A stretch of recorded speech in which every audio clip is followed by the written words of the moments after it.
Today I'm going to be showing you how you can make your very own snowflake themed holiday sweater. Here is a list of the materials that I used to create the sweater. You can pause it here to make sure you have everything you need before we get started. Whether you're making a size extra small/small or a medium/large, you're either going to be starting with a chain of 84 or 100. You can refer to the size chart in the description to choose your size. Starting by working into the third chain from your hook, you're going to be making extended single crochets across. So what that means is you'll insert your hook into the next chain and you'll yarn over and pull through as you would a regular single crochet, only this time you would yarn over and pull through one more loop before you finish the single crochet. So as you can see, I've gone ahead and made one row of just extended single crochet. To start the next round, you'll chain 2 and you'll turn to face the rest of your stitches, and then you'll immediately make another extended single crochet right into that first stitch and continue to make extended single crochets across the entire row. Continue making rows of the extended single crochet until you've made a total of 40 rows. And if you want your sweater to be longer, you can add more rows until you are comfortable with the length. Next, we're going to be making the sweater extensions. I've already made this one here, but since you'll be making 2, I'll show you how to make one on the other side. Starting at the corner, you'll chain 2 and then either make a total of 24 or 28 extended single crochets across. Make a total of 6 rounds of extended single crochets and then repeat this process on the other side of the sweater. When you finish with this, make another rectangle that's either 84 or 100 extended single crochets long and 46 rounds tall. After you have your 2 rectangles, you'll need to use a tapestry needle to sew the 2 pieces together. I've connected them on the last rounds, both by those sweater extensions, as you can see here. And then I've also gone and sewn the 2 rectangles together from rows 1 through 30.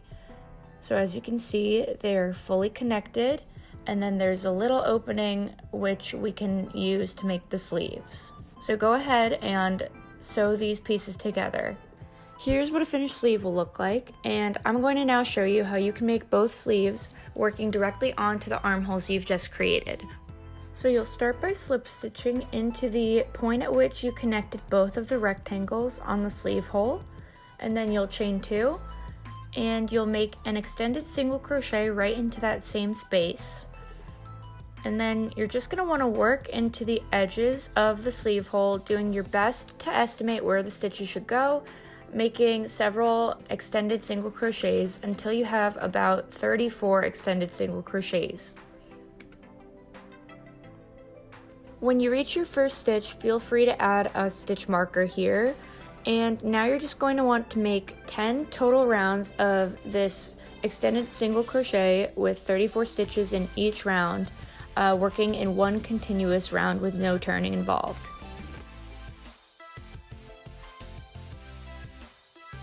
So after 10 rounds, you'll then switch back to the blue yarn and you'll make another 3 rounds of the extended single crochet, this time with the blue yarn.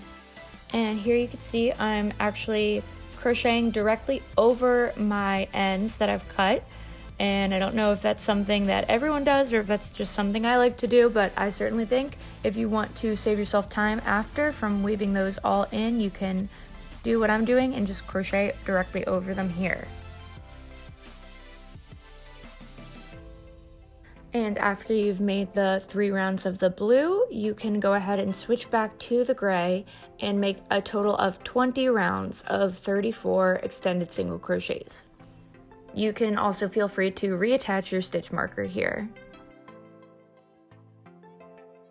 Now on to the fun part of making the sleeve cuff. So you're going to switch to the blue yarn again, and this time you're going to actually be making single crochet decreases in each stitch around.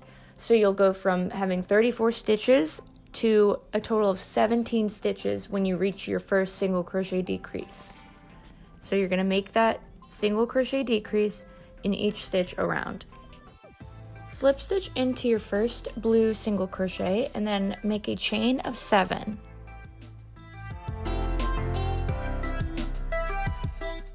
Turn so you're facing the rest of your chains, and then make a single crochet in your second chain from your hook, and then make a single crochet in each chain across.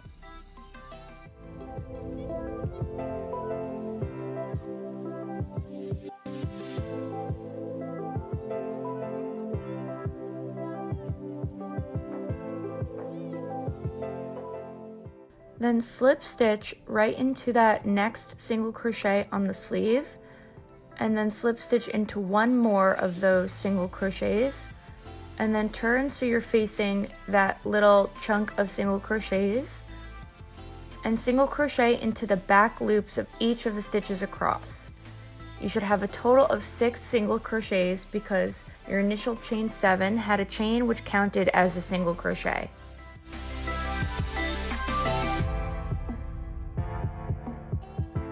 When you reach the end, chain 1 and turn, and then make a single crochet in the back loop of that next stitch from your hook and in the back loops of each single crochet across.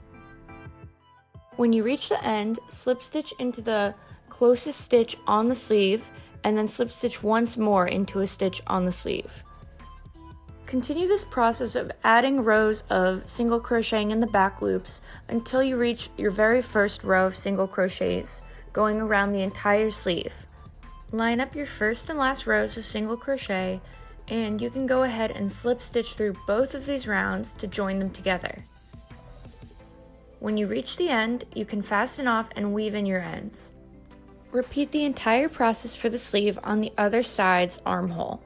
So what I like to do that is completely optional is make a nice border for the sweater's head hole. So what I did here is I just chained 3 and I'm single crocheting across those 3 chains, and then doing the same process as I did with the sleeve cuff and slip stitching into the next 2 stitches on the sweater's head hole before turning, and then single crocheting in the back loops of that small single crochet extension that I had just made. So if you also want to make this border, you can go ahead and do the same process as we just did for the sleeve cuffs, only this time with a chain of 3 instead of 7, and around the entire sweater rim. And that is all there is to it. For the snowflake shape, I just took some thinner white yarn and my tapestry needle and weaved it in and out of the sweater in order to create that design. If you enjoyed this video or you want to see more patterns, more stitch tutorials, please like and subscribe, as well as check out my Instagram @crocheting, as well as my website, thecrocheting.com.